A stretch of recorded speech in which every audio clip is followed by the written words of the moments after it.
Let's go! Batter up! We're taking the afternoon off.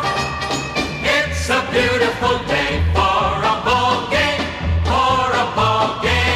today. The fans are out to get a ticket or two. From Walla Walla, Washington to Kalamazoo.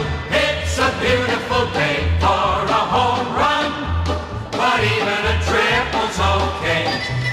We're gonna cheer and boo and raise a hullabaloo at the ball game today.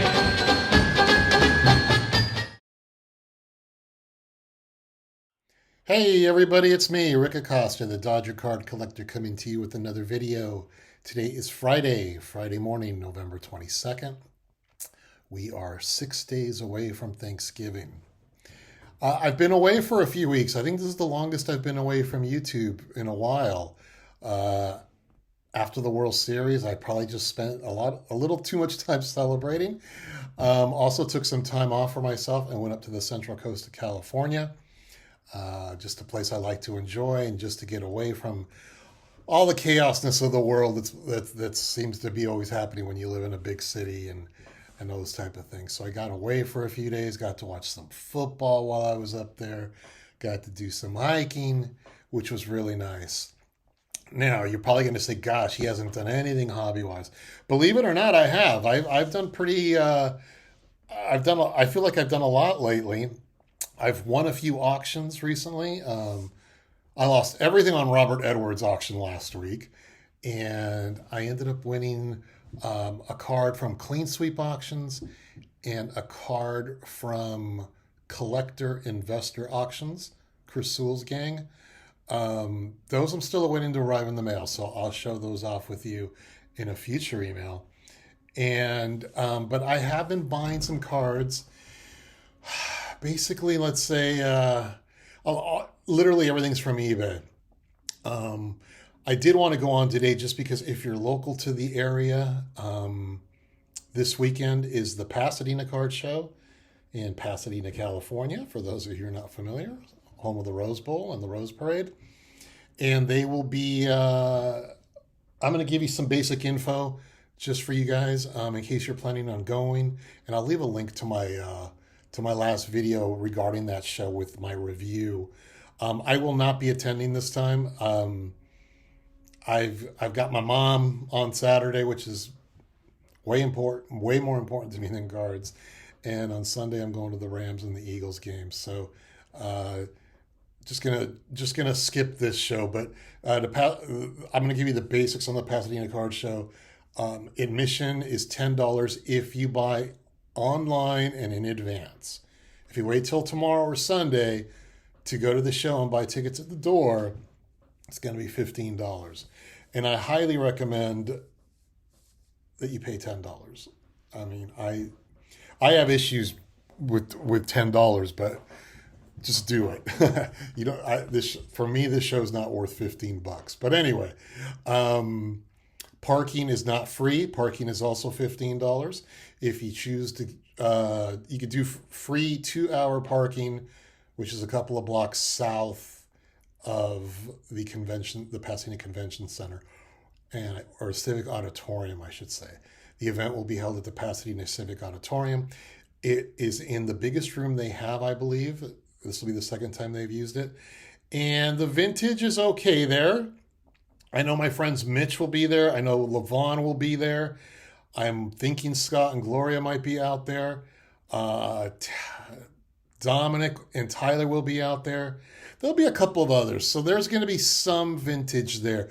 I would really advise you, if you do go, take your time and walk up those aisles, because last time it was so crowded that you really need to be patient. And I did find some good stuff there. So I think last time I came home with a Joe Gordon, a 48-49 Leaf Joe Gordon, and some other 60s cards. So there is stuff there, but be patient, just because there's going to be a lot of people pushing you around to look at Pokemon and soccer and basketball, modern stuff. But if you're there looking for vintage, take your time. Set builders, Yeah, if Mitch and Tyler and Dominic are there, there's going to be at least got two guys that can help you with commons. But check it out. The Plaza Pasadena is across the street, so there's food. I also think this convention, this Civic Auditorium, I think this room also has food and alcohol, if that's your thing. So check it out if you guys happen to be in the area. It's the last card show of the year, and it's going to be the last card show until Burbank and Long Beach in early February. So you definitely want to check it out. Like I said, I'm going to skip this one. I also skipped, I was contemplating last week while I was on the Central Coast, driving up to the Bay Area as they had the East Bay Card Show, but I thought better of it, and I'm glad I did. Just because of the good pickups I had from CIA auctions and Clean Sweep. But let's see. So that's my public service announcement for the day. Also, what are we talking about today? As you see from the title of my YouTube video, I have finished my baseball card collection. Yes, I have finished it. I picked up a couple of cards. I picked up several cards, which I'm going to show you in a moment. And these are the cards that I needed to finish my collection. Now, all of a sudden, I'm hearing all these saying, "What, are you done? Is that it? Are you done card collecting?" I just said I am finished with my card collection. I am finished with my childhood card collection. When I came back to the hobby roughly 10 years ago, like for full-time, to become a full-time collector, which is what I feel like I've been the last 10 years, I said I wanted these specific cards. And if I was gonna go back into collecting baseball cards, I wanted all the cards from my childhood. Now, I have finally accomplished that goal. Now, some of you might say, you know exactly every card you had as a kid. And I'm going to say 99.999, I do know. Now, because I have all the sets right now from as a child, I had all the sets from 1973 to 1980. I had commons from 1970 to 1972. I had finished those sets now. I have a lot of other sets from the 60s and the 50s, and the common cards that I had, I have basically, from my memory, have found like every card that I have. Yeah, maybe there's some card floating around out there from 1964 or 1966 that I have no memory of ever owning it. That could be the case. When I was a kid, I tended to have between 50 to 75 cards from each year, from like 1965 on. And then I had a handful of 50s cards and a handful of early 60s cards. So I'd like to say that I have all the cards that I have. And it just makes things easier for me because, like I said, that was my goal. And now that it's done, I get to work on other things that I've been working on that I've been sharing with you. Predominantly lately has been the 1950 Bowman set that I will feature more probably in the next few videos. I won't share any of them today, but I just want to show you my last cards that I need from my collection. So I've talked enough. Let's turn this thing around and we'll start looking at some cards. As I was putting together what cards I was going to show you, I was like going, God, this is going to be fun. And I thought, well, fun for me. I don't know if it'll be fun for everyone else, but I've got some stories here. So let's get started. My first one is going to be a public service announcement. Another one, a PSA. This is a 1979 Topps Sergio Ferrer, a shortstop for the New York Mets. I have no idea who this guy is. Why am I showing you this card? Because several weeks ago, I made a video where I showed you my favorite postseason cards. And I literally went through my binders between 1970 and 1979, picking cards. By the time I got to the late 70s, I didn't know if Topps was making postseason cards. And by 79, that one season, they didn't. But as I was going through the pages, I noticed an empty slot in one of my pages. And I had to look it up. And this Sergio Ferrer card I didn't own. So I have been saying for years, I own the 1979 top set. No, I didn't. I finally picked up this one. So if you're a set builder, a PSA for you, go through your set binders just to make sure you have all the cards. I ended up doing that after, and like I said, this was the only one. So this is Sergio Ferrer. He gets to be in my video. A couple of pickups. I have been working on a Lakers team set from 1971. But I still, Pat Riley does not have a card, and he was on that 71 team. He does have a 1971 card, but it's not on the Lakers. So I decided to buy this 1972 card of his. I'm a big Pat Riley fan. I met him when I was 15 years old, about 16, 17 years old, outside the parking lot of the Fabulous Forum. And he was walking to his car, and he spoke to me and my friends for a couple of minutes. What an incredibly nice guy. And I just found out this week that the Lakers are adding a statue of his in front of Staples Center, or whatever they call it now. But this is I thought this guy was the hippie when I was a kid. That's probably why I liked him. But this is a 1972 Topps Pat Riley card. Let's see, one more pickup for my football friends. Here's a 1950 Bowman Bob Reinhard. And this gentleman played 1 year for the Rams in 1950. And before that, he played 4 years for the Los Angeles Dons of the AAFC, right before they joined up with the NFL. But I picked this one up because I'm working on a 1950 Bowman set of the Los Angeles Rams, and this was one of the guys I needed. And I really like this set. All right, so those are my pickups.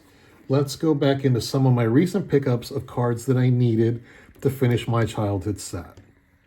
And the first card I needed was this Reggie Smith, Mike Andrews rookie card from the 1967 Topps set.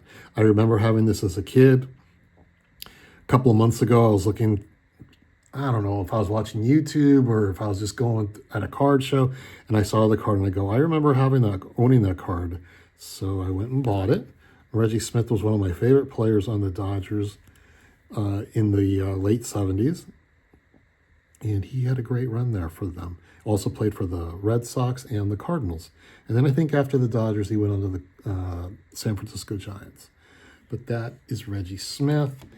These other ones, I think the rest of these are from, almost all of these from 1969. Again, these are cards that I had as a child that I've just recently picked up in the last few months.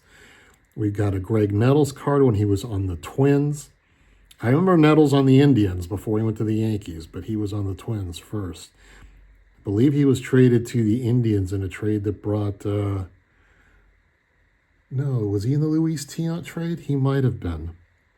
He might have been the Luis Tiant trade going from Minnesota to Cleveland. But there's Greg Nettles. This guy I loved as a kid. He's not a Hall of Famer. Nate Colbert. I just remembered him being on the Padres, and he was like some type of home run machine. He was like the first San Diego Padres star. And on August 1st, 1972, he hit 5 home runs in a doubleheader, tying him for the record with Stan Musial. And he also hit 13 RBIs that day. But I remember Nate Colbert. Up until a few weeks ago, he was the home run king of the San Diego Padres. Manny Machado passed him at some point this past season. But this is Nate Colbert, one of the cards that I had as a kid. I remember my friends back then when we were kids, and we would put our special cards into binders and sheets. And I wanted to copy my friends. So I found the best cards I could. And Nate Colbert was in there, and a friend of mine, I remember, made a comment, "Ooh, Nate Colbert." But that was the best I could do back then. This one I think I've shown in a video recently, and I just picked this up several weeks ago, a couple of months ago. And this is Luis Tiant on the Indians. He has been nominated for the Hall of Fame. Let's see if he gets in this time. I remember him on the Red Sox, and he was a very good pitcher. He was really good. But here's Luis Tiant. This one I picked up just because I've been working on a 69 subset, and people have brought up to me what great rookie cards are on there, and Billy Martin is one of them. This is his first year as a manager. Earl Weaver also has a rookie card that year. Bobby Cox, who was not yet a manager, but he was a player for the Yankees as a rookie card. 69 has a lot of nice rookie cards. Yes, they have the Reggie Jackson rookie, but there's a lot of good 69 rookies of players that played throughout the 70s and into the 80s that really makes that set a fun one to work on. So that's Billy Martin's first managerial stint with the Minnesota Twins. Let's see. I remember having these, and I put the next two are from the 1968 World Series. These are the 1969 tops. I put these in my binder that I just spoke to you about, and when my friends saw that, they had never seen these cards, they go, "Where'd you get those?" And I go, "Those are 68 tops." And this one was the last one I needed, the second to last one I needed. And then these were the last two that I needed, the Bob Gibson and the Mickey Lolich card. And I know the Tigers came back from 3-1 in that series to win. But those are some of my favorites from that era. Now this one is not a recent pickup. The next two are not recent pickups. We're going to change gears a little. I wanted to show off two cards I have had since I was a little boy. My collection is primarily everything I have bought in the last 20 to 25 years. There are roughly maybe 50, if I'm lucky. Oh, wait a minute. If I count the 72, I would say 100. I have roughly 100 cards from my childhood collection that I kept. They managed to escape me and my mom and whoever, but I've held on to them. They're not in the best condition, but they are my cards. And this is a 1969 Topps Bob Gibson with a nice big crease there. But I've had this card for over 50 years, you guys. So it's not going anywhere. And my second card from the same era, I've had this since I was 9. This is a really beat up card. This is my 1974 Topps Willie McCovey in the Washington National League variation. This is one of the first packs I bought in 74. I do remember that. I was 9 years old. This card has just been abused. I mean, I put my cards through the ringer as a kid. And when I started building my 1974 set, about 17 years ago? About 17 years ago, I went and got the regular McCovey, and that's featured in my regular base set. But I do have the master set of 1974, which includes the Washington Nationals subset. There's like 14 of them or 15 of them, and I kept this one. And I will not buy a nicer version of this. Again, this might be the card I've had the longest, but this is a Willie McCovey card. All right, so I'm going to tell you a quick story about one of my rules when I came back into collecting. There were 4 cards I specifically wanted back from my childhood collection. So I finally picked up the last one a few weeks ago, but it's going to start with this ungraded version, excuse me, of Nolan Ryan. Now this specific card, I've had this card at least 40 years, but I lost it. I lost the card. I put it in a box, and just over the years, boxes got moved around, and I went through my different phases of collecting, and this card just disappeared. But when I started, there was a period of maybe about 10 years ago of me opening the closet and seeing what was in the closet. And I go, oh, look, I have these 71, I have a 71 set started. I have a 72 set started. Well, at one point I started digging, and I started looking for cards that I knew that I had. And this card, along with the 1972 Nolan Ryan, were in a box that I just couldn't find. Well, I found the 72 Ryan. Never found this card though. And I was really just bummed out just because I really wanted the card. So a couple of years ago, I went and replaced it. And I bought this graded version in a PSA 4. And as luck would have it, several months later, I was going through a box in the garage, in the laundry room actually. And I go, what's in this box? And I found this card that I had thought I had lost. So I have both cards. They're not going anywhere. But that was one of my first cards that I ever needed. Now, the second card I'm going to bring up, I just told you as a kid, we had binders with our famous cards in there. And back then, I was more into quantity than quality. I had 3,000, 4,000 cards, and I thought I was cool, and that's what I wanted back then. But then I wanted to start building a binder, 5, 10 sheets of really nice baseball cards.